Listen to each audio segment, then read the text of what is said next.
Senator Maynard, Representative Guerrera, Ranking Members O'Day, Ranking Member Boucher, esteemed members of the Transportation Committee, I'm here on a number of matters. First of all, on tolls, and you've actually heard an awful lot so far today regarding tolls, but I have been a constant detractor from the concept of tolls representing North Central Connecticut. It would be a horror show to have tolls impacting North Central Connecticut and the I-91 corridor. I have submitted written testimony. Affixed to that testimony is a map. I didn't make a blow-up map behind me, but let me just tell you, parallel to Interstate 91 are at least 3 easily accessible state roads. Route 75, the El Grasso Turnpike that goes through Windsor Locks up through Suffield into Agawam.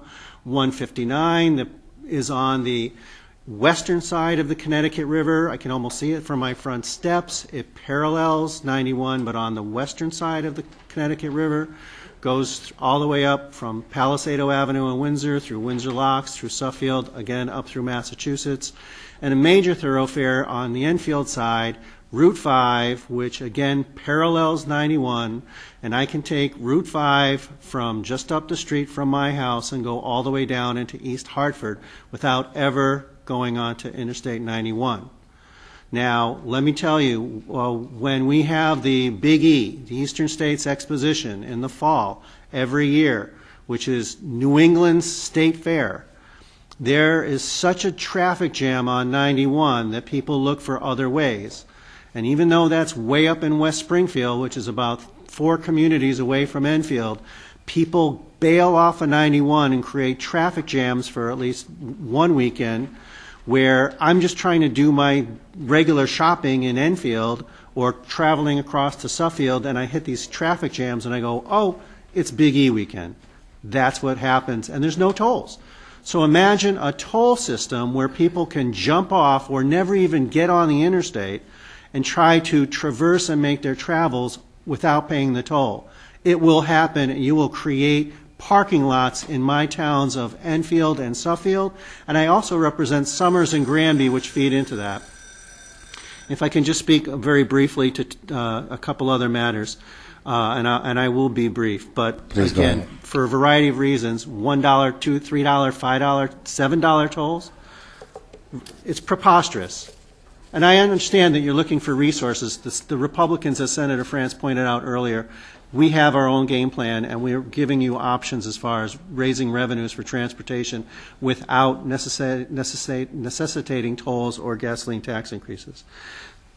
Just very briefly, you also, and I want to thank you, raised resolutions 12, 13, and 14, but they were in the form of resolutions as opposed to bills.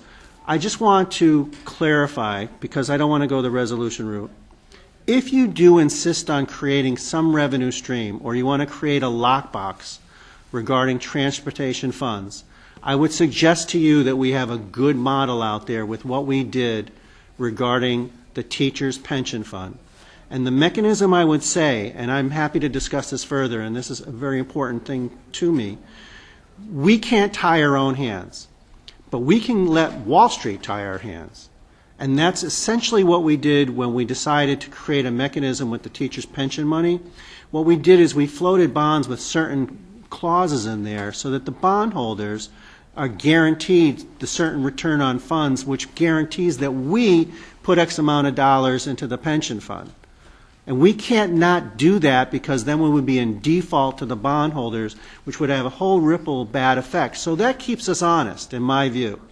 We can do the same mechanism on a grander scale with transportation funds. And these resolutions reflect, if you do go the route of tolls, do it that way. Special transportation fund, do it that way. But what I would suggest to you is, I think we have a model out there for the lockbox.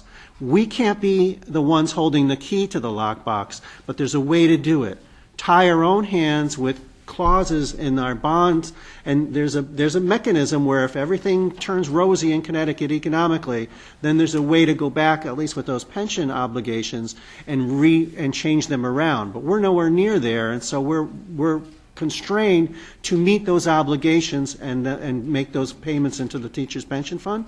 We can do the same with transportation, and I would suggest to you, and I can get you the details on that, I think that would be a great way to go. So if you're looking for a mechanism of a lockbox, I have a great idea for you. We've done it in this other area. Let third parties tie our hands, and we'll set it up in the initial inception as to how they could possibly be untied, and that'll be the mechanism that keeps us honest and keeps that cash flow in a certain direction, no matter how you decide to raise revenues. Thank you. Thank you for letting me go a little over, too. Any questions, comments from the committee?